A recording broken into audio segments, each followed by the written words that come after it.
नमस्कार, मैं विवेक रंजन।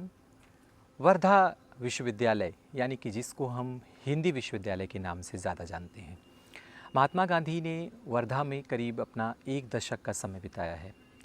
उन्हीं की यादों में और उनके विचारों को आगे बढ़ाने के लिए महात्मा गांधी अंतर्राष्ट्रीय हिंदी विश्वविद्यालय की स्थापना 1997 में की गई थी। यह विश्वविद्यालय दोस्तों अपने 27-28 साल पूरे कर चुका है। भारत की एक ऐसी जगह पर यह विश्वविद्यालय स्थित है जहाँ की आबो हवा शायद उन लोगों के लिए अच्छी हो जो वादियों के प्रेमी हों, जो मौसम के प्रेमी हों, जो शांति वातावरण के प्रेमी हों।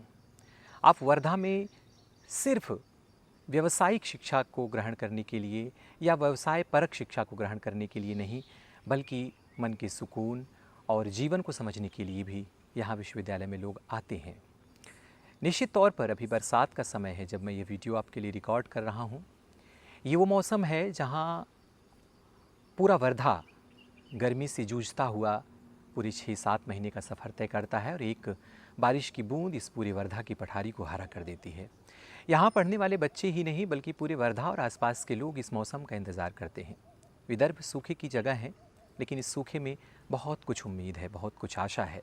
करीब 2 वर्षों का समय मैंने इस विश्वविद्यालय में बिताया और इन 2 वर्षों में मैंने यह महसूस किया कि तमाम बड़े शहरों में घूमते हुए शोरगुल और तरह तरह की कड़कड़ाहट के बीच जो मन एक अशांत हो चुका था, वर्धा में आकर के वह शांति मिली और नया कुछ करने की दिशा भी मिली। आपाधापी में हम यह समझ नहीं पाते हैं कि हमें रचनात्मक और समाज को कुछ देने वाला काम कैसे करना चाहिए या हम ऐसा क्या करें जो हमारे समाज को नई दिशा और दशा दे सके। ऐसे में ये धरती, ये जगह, ये विश्वविद्यालय का परिसर आपके लिए बहुत मुकम्मल जगह है। इस परिसर में आप जब आएंगे तो यही मौसम होता है जुलाई और अगस्त का, जब नए नए बच्चे आते हैं एडमिशन लेने के लिए और उन्हें बेहद पसंद आता है ये जगह। थोड़े दिन बाद यहाँ ठंडी, जब पूरे देश में ठंडक होती है, तब भी वर्धा में एक कंबल भर की ही ठंडी पड़ती है। पठारियों पर बसा हुआ इसका हॉस्टल, पठारियों पर बसे हुए इसके कैंपस, पठारियों पर इसके डिपार्टमेंट्स। आप सीढ़ियाँ चढ़ करके इस विश्वविद्यालय में आते हैं, एक लखपत की सीढ़ियाँ चढ़ते हैं, उसके बाद अलग अलग विभागों में लोग जाते हैं और फिर शाम को जैसे जैसे सूरज ढलता जाता है वैसे वैसे बच्चे भी अपने आवास की तरफ बढ़ते हैं, ऊंची पठारियों से नीचे आते हैं और फिर हॉस्टल में एक अच्छी ज़िंदगी व्यतीत करते हैं।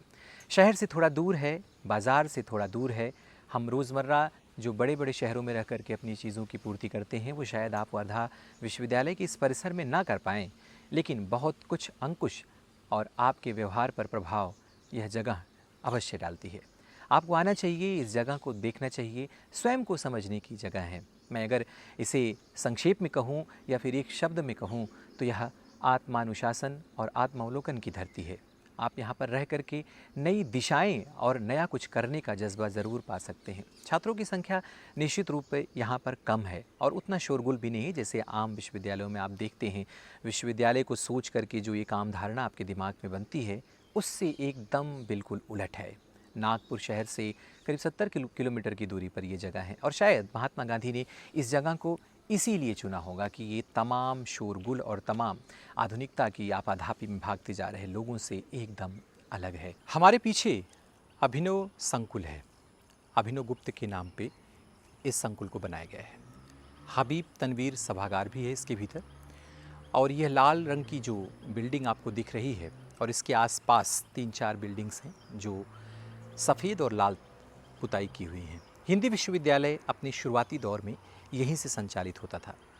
शुरू में जब यहाँ पर कुलपति अशोक वाजपेयी आए तो यहीं से उन्होंने शुरुआत की इस विश्वविद्यालय की, इस तपोभूमि वाली जगह जहाँ से हिंदी का महायज्ञ शुरू किया गया, हिंदी को प्रसारित करने के लिए, प्रचारित करने के लिए और हिंदी अनुशासन में पढ़ाई पढ़ाने के लिए।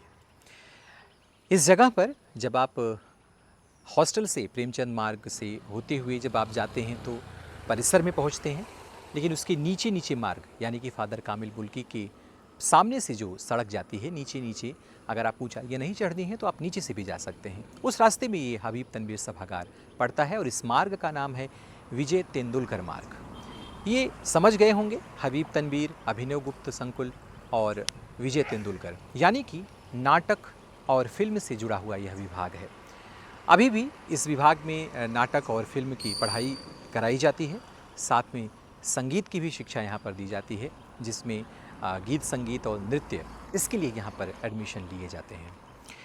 दोस्तों, हिंदी विश्वविद्यालय का परिसर जो आपको हमने बताया और आपकी यादों का, और जो आने वाले लोग हैं वो यह सब कुछ इस विश्वविद्यालय में देख सकते हैं। हम सब कुछ बयान नहीं कर सकते, कुछ आपके देखने की भी चीज़ें होती हैं, जैसे आप खुद आएँ पढ़ने के उद्देश्य से ही नहीं, बल्कि यहाँ के वातावरण को महसूस करने के लिए।